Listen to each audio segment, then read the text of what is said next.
Hello everybody, क्या हाल है जी सबके? सब ठीक ठाक, सब बढ़िया।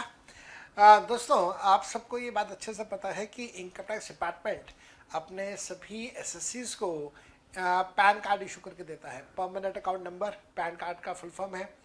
पैन कार्ड के अंदर आपको ये बात भी अच्छे से पता है कि ये हमेशा 10 डिजिट का अल्फा न्यूमेरिकल नंबर होता है। क्या आपको ये पता है कि इस 10 डिजिट अल्फा न्यूमेरिकल नंबर के सीक्रेट्स क्या हैं? क्या ये सारे के सारे रैंडम नंबर्स होते हैं या इसके अंदर कुछ इशारा भी छुपा होता है? इसके बारे में आज हम लोग डिस्कशन करेंगे अपने इस वीडियो के अंदर। लेकिन एक छोटा सा अनाउंसमेंट उससे पहले मैं आपको कर देना चाहता हूँ। संडे को, यस कमिंग संडे 25 तारीख को कंपनी ये अन अकेडमी के अंदर सीए फाउंडेशन के लिए कॉम्बैट सीरीज का स्कॉलरशिप टेस्ट है।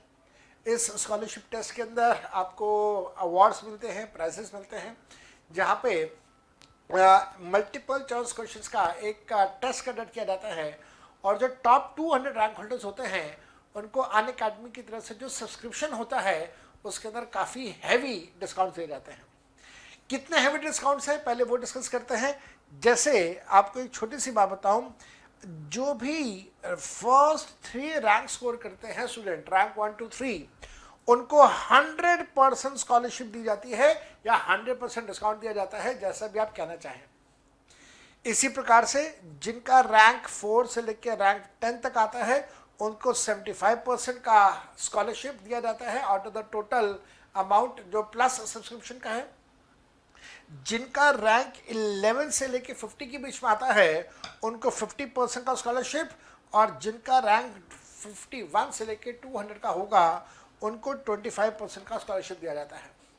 Apart from what generally discounts are offered, आपको अच्छे से पता है कि अगर आप कोई कोड यूज़ करते हैं, प्रमोशनल कोड यूज़ करते हैं, जैसे मेरा प्रमोशनल कोड है सीए जोहर, अगर आप मेरा कोड सीए जोहर यूज़ करते हैं तो आपको 10% का डिस्काउंट मिलता है।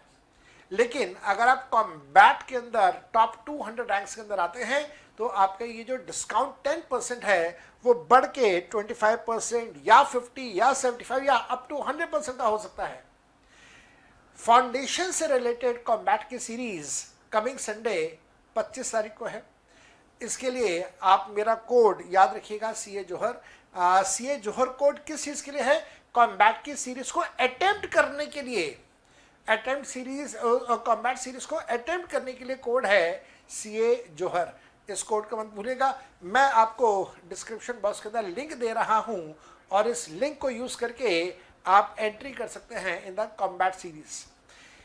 पैन कार्ड से रिलेटेड जो सीक्रेट्स हैं उसका डिस्कशन अब मैं आपके साथ स्टार्ट कर रहा हूं। And here is the discussion on pan card. Permanent account number, pan. Pan full form लिख देता हूं मैं, ये है full form, permanent account number, permanent account number. और सेक्शन आप यूज करेंगे सेक्शन 139A, और इसके साथ साथ में रूल नंबर 114 आप यूज करेंगे। परमानेंट अकाउंट नंबर, मेरे को याद आता है कि मैंने परमानेंट अकाउंट नंबर से रिलेटेड कुछ बातें आपके साथ पहले डिस्कस करी हैं। अगर करी है तो अच्छी बात है, नहीं करी है तो एक बार मैं कर देता हूं। अगर करी है तो मैं रिपीट कर देता हूं। मान लीजिए मैं यहाँ पे आपको परमानेंट अकाउंट नंबर देता हूं, अपना परमानेंट अकाउंट नंबर देता हूं मैं आपको। My account number is AFJPJ 7843L। ये मेरा परमानेंट अकाउंट नंबर है। मेरा परमानेंट अकाउंट नंबर हो या किसी का भी हो पूरे हिंदुस्तान में, कुछ बातें बड़ी कॉमन सी हैं। ये परमानेंट अकाउंट नंबर हमेशा 10 डिजिट का अल्फा न्यूमेरिकल नंबर होगा। अल्फा न्यूमेरिकल का मतलब, अल्फा न्यूमेरिकल का मतलब है कि इसके अंदर अल्फाबेट्स भी होंगे, नंबर्स भी होंगे, जैसा आप सामने देख पा रहे हैं। और ख़ास बात यह है कि इसके पहले 5 हमेशा अल्फाबेट्स होंगे। आप देखिए पहले 5, यहाँ पे अगर आप देखेंगे तो ये पहले 5 अल्फ़ाबेट्स हैं। उसके बाद अगले 4 नंबर्स होंगे और 10वां फिर से अल्फ़ाबेट होगा, जैसे आप यहाँ पे देख पा रहे हैं ये 9 और ये 10वां फिर से अल्फ़ाबेट आ गया। तो ये स्टैंडर्ड फॉर्मेट है और जो सब जगह अप्लाई होगा। इसके अंदर जो पहले 3 हैं ये सीरियल नंबर को रिप्रेजेंट करते हैं। ये सीरियल नंबर है। किसी भी चीज में, किसी भी काम में सीरियल नंबर होता है तो ये परमानेंट अकाउंट नंबर के सीरियल नंबर है। AFJ सीरियल नंबर है। जो चौथा अल्फाबेट है ये हमेशा रिप्रेजेंट करता है कि ये पैन नंबर किसका है। ध्यान रखिएगा, अगर ये पैन नंबर किसी इंडिविजुअल का है तो ये हमेशा P होगा। यहाँ पे चौथा करेक्टर हमेशा P होगा। आप सबके पास पैन नंबर हैं, आप अपना पैन नंबर में देख लें, चौथा अल्फाबेट P होगा क्योंकि आप सब इंडिविजुअल हैं। ये चौथा हिंदू अनडिवाइडेड फैमिली की केस में H होगा, ये पार्टनरशिप फॉर्म के केस में F होगा, ये कंपनी के केस में C होगा, और इस प्रकार से अलग अलग पर्सन्स की कैटेगरी के लिए अलग अलग करेक्टर होगा चौथा करेक्टर। इससे आप आइडेंटिफाई कर सकते हैं कि ये पैन नंबर किसका है।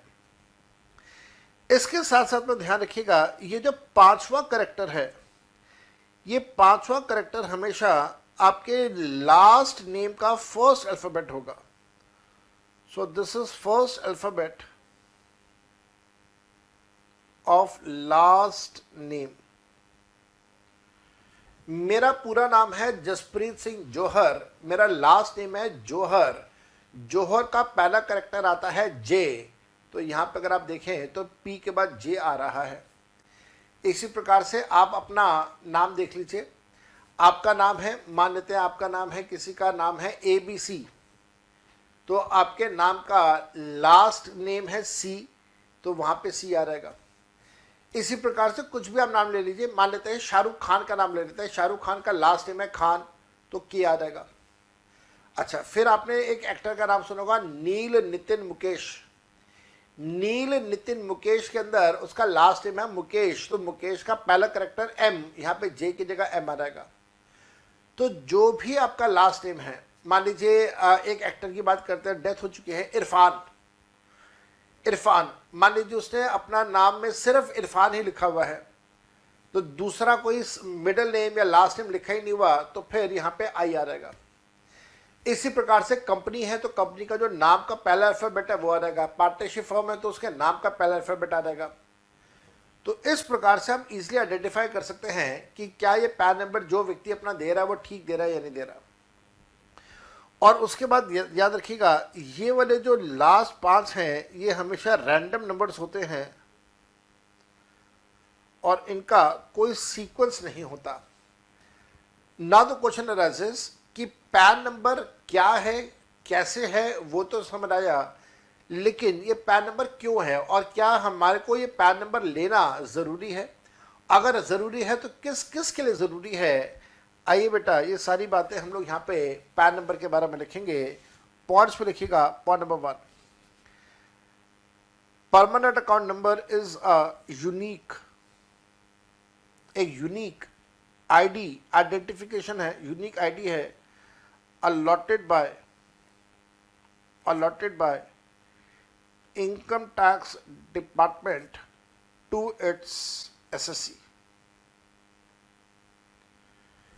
इनकम टैक्स डिपार्टमेंट अपने SSC को एक यूनिक नंबर इशू करता है। उस यूनिक नंबर को हम लोग बोलते हैं पैन। यूनिक का मतलब है कि ये नंबर किसी एक एंटिटी के साथ यूनिक रहेगा और वो नंबर किसी और दूसरी एंटिटी का नहीं हो सकता पूरे हिंदुस्तान में। तो जो पैन नंबर मेरा है वो मेरा ही होगा, आपका सेम नंबर नहीं हो सकता। जो नंबर आपका है वो आप ही का होगा, किसी और का नहीं हो सकता। बिल्कुल वैसे जैसे कॉलेजेस का, यूनिवर्सिटीज़ का, स्कूल का रोल नंबर होता है, it is unique to a person and that roll number can not be allotted to some other person. बिल्कुल उसी प्रकार से पॉइंट नंबर 2 लिखिएगा। PAN is 10 digit alphanumerical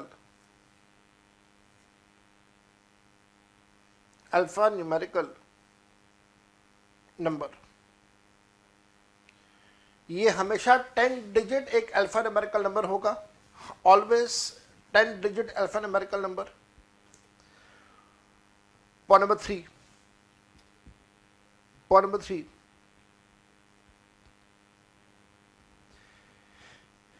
In following cases,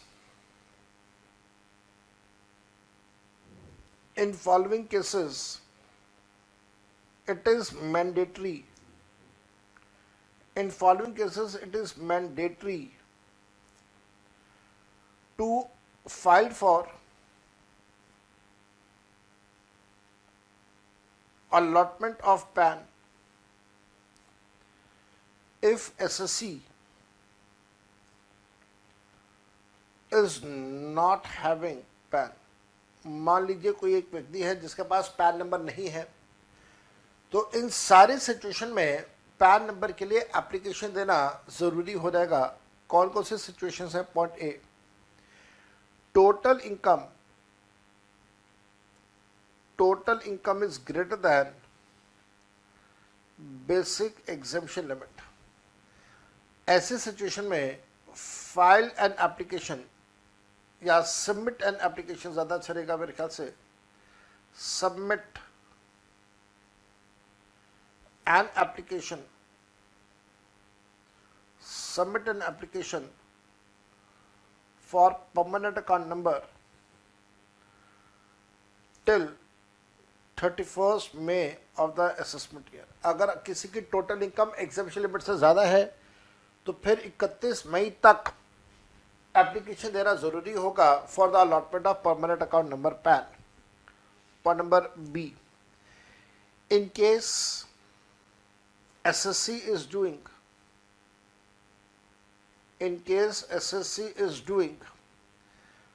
business or profession and turnover is greater than 5 lakh in previous year, then submit an application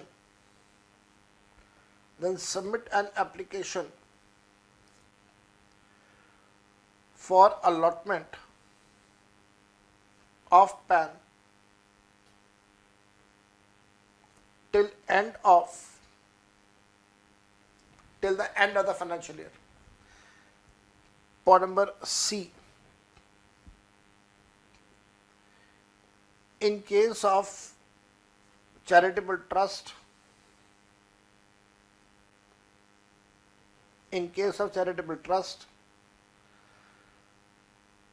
submit application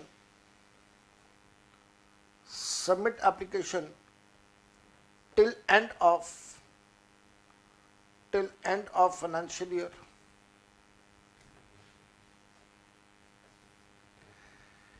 Resident person except individual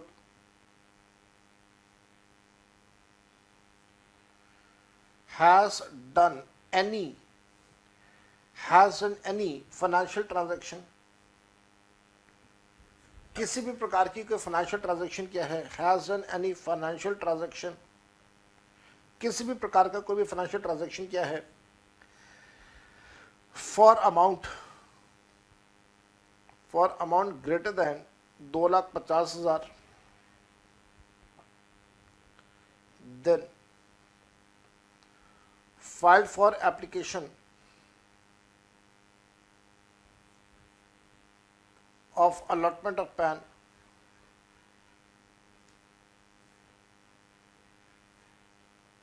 till 31 May of assessment year.